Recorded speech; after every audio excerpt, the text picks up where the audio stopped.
We're set up, we're connected, we're configured. Now let's try to break it, and then I'll show you how to recover when things actually go wrong. First, OpenClaw has a built-in security audit. Let's run it. All you have to do is ask, run the security audit.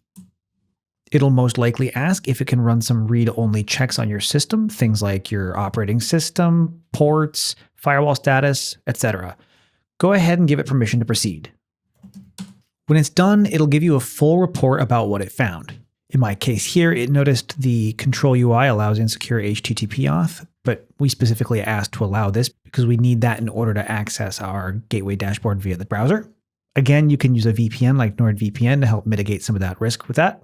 And it flagged a Telegram group command issue, but there are no groups linked to this, so we're good to go there. You can go back and forth chatting with your bot after the security audit to harden your security even more based on any issues that were found for your particular system. Next, let's test the approval gate. Let's try to break it. Let's ask the bot to do something that requires approval.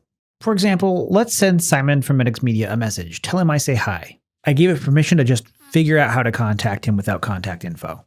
It pushes back a little bit, saying it doesn't have web search, so this is a skill I might want to configure. So it asks for contact info that I can provide, and then says it'll draft a message for approval before sending. So this is exactly the kind of thing we want to see.